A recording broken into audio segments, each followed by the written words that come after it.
I can remember back to being 6 years old and walking with my mother and pointing out buildings and saying, I'm going to own that. I even remember pointing out a bridge and saying, I'm going to own that bridge. And I think it instilled in me early on that I wanted to be successful. And growing up where I grew up, there wasn't a lot of successful people. I grew up in the projects outside of Pittsburgh, and not a lot of people got out. It was some place where you were raised there, you raised your kids there, and it's just generations of poor people. I got out, and my first job was a really, really well-paying job in a steel mill. So early on in that job, I was working really, really hard to impress my bosses, thinking I was doing the right thing, and a union steward comes up to me and says, I need to talk to you for a second. And so I was real respectful and went over, and I'm a young 18-year-old, and he says, you need to slow down. And I was a little taken back by that, didn't really understand it. And I said, what do you mean? He said, you're making everybody else look bad, and that's not the way we want you to do it. We want you to slow down. And that really took me back, and I remember the bad feeling that I had, and I knew I wasn't going to be able to stay there. Shortly after that, we went on strike, thank God. I got out of there. My brother opened up a little bakery, and after a short while, he taught me the business, and we opened up a bunch of retail bakeries, and he gave me a partnership in it, and that was my first experience in being in business for myself. And early in the 70s, about 73, 75, somewhere in there, we had gas shortages, and flour prices went sky high, and sugar prices went sky high, and there was enough money for my brother or me to make money in the business, but not both of us. So being that I was the younger one and he started it, I told him I'd go find a job. The only job I could find actually was selling life insurance door to door, which back then was called a debit. I went to work the first day, didn't know how to tie a tie, took it with me, and my boss taught me how to tie a tie the first day. And within 6 months, I was the top producer in the business, and loved it. Did really, really well at it. Worked really hard selling insurance, and all my other peers in that business would work 6 hours a day, and I'd work 16, and that's why I outproduced them. I sold the debit that they gave me. I was the new guy, so they gave me the debit that was in not so good of neighborhoods. So I went back to the projects, is what I could probably tell you there. And I was door to door on the projects, and it was not a safe neighborhood. So I got intimidated a little bit at times. So I bought 2 Doberman pinchers, threw them in the back seat of my car, and left the windows down, and taught them to stay in there. They were trained dogs, and I was very well protected in those neighborhoods after that. Nobody went near my car, nobody went near me. Most people would have quit that job quickly, but it was a great success for me.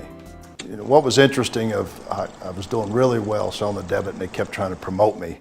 And I didn't want to be a manager, I just wanted to go sell. And I remember right at that time, Heath was born. And I was at the hospital. Went home late that night after 18 hours of labor and all the things that happened with the first child.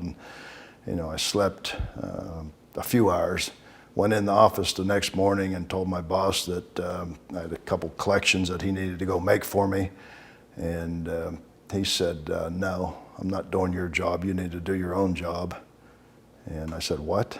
I said, my son was born last night. And he said, that's not my problem, you need to go do your job.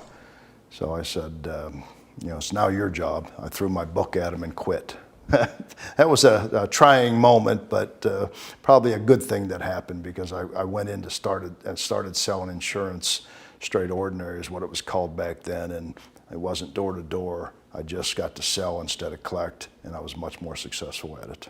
After building up a successful insurance business, I started to see the steel mills starting to shut down. Thank God I got out of there, and started to feel the economy shifting and changing. So I wanted to raise my son someplace that was a little bit better than a ghost town. So we started looking around, where would we move, and we picked Central Florida.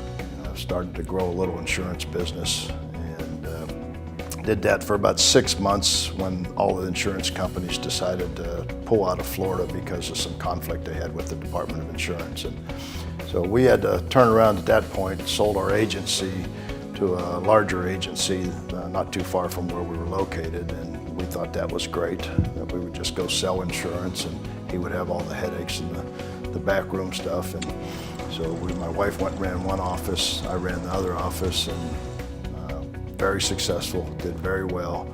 And 3 times in 9 months he changed my commissions and didn't raise them one of those 3. He lowered them all 3 times. So after the 3rd time I just said, you know, Jerry, this isn't going to work for me. The insurance companies have come back in, they started opening up, I'm going to go start my own agency. That's when I started Insurance Office of Florida. I decided at that time that, you know, I kind of sat down and I just said, what do I want Insurance Office of Florida to look like?